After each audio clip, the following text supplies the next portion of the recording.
DGP Mahender రెడ్డిపై తాజా మాజీ ఎమ్మెల్యే రేవంత్ రెడ్డి సంచలన వ్యాఖ్యలు చేశారు. తనను కొడంగల్లో ఓడించేందుకు ఆపద్ధర్మ సీఎం కేసీఆర్తో డీజీపీ మహేందర్ రెడ్డి 100 కోట్ల రహస్య ఒప్పందం కుదుర్చుకున్నారంటూ ఆరోపణలు గుప్పించారు. రాబోయే ఎన్నికల్లో తనపై దాడి చేయించేందుకు ఎస్పీలు సహా ఇంటెలిజెన్స్ పోలీసు బలగాలతో ఒప్పందం కుదుర్చుకున్నారని రేవంత్ వ్యాఖ్యానించారు.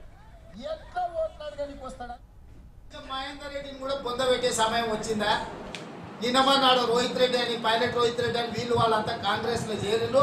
ఇక కాంగ్రెస్కు మారా సోదరులతో పాటు పైలట్ రోహిత్ రెడ్డి లాంటి చాలామంది వాళ్ళు కాంగ్రెస్ పార్టీలో చేరిండ్రు.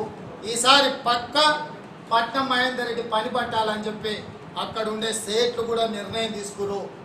రాబోయే 10 ఏళ్ళలో మహేందర్ రెడ్డి ఇంట్లో ఎవరిని దేనికి గెలవని వార్డు మెంబర్ కూడా నీ ఇంట్లో పుట్టొద్దు బిడ్డ. నువ్వు అనుకుంటున్నావేమో, నువ్వు కానీ నీ తమ్ముడు కానీ రేపు మళ్ళీ ఎన్నికలు వస్తే నీ సతీమణి కానీ లేకపోతే నీ అన్న కొడుకు కానీ ఎవ్వరు కూడా నీ ఇంట్లో రాబోయే 10 ఏళ్ళల్లో దేనికి కూడా గెలవకుండా కాంగ్రెస్ పార్టీ తరఫున నేను పనిచేస్తా. నేను తాండూరు పోయిన రోజే చెప్పిన, తాండూరులో ఉండే వీరభద్రుడి మీద ఒట్టే చెప్తున్నా, మహేందర్ రెడ్డిని ఇంటికి పంపిస్తా.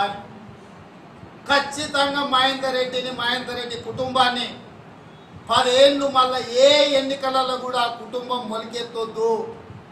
కాంగ్రెస్ పార్టీ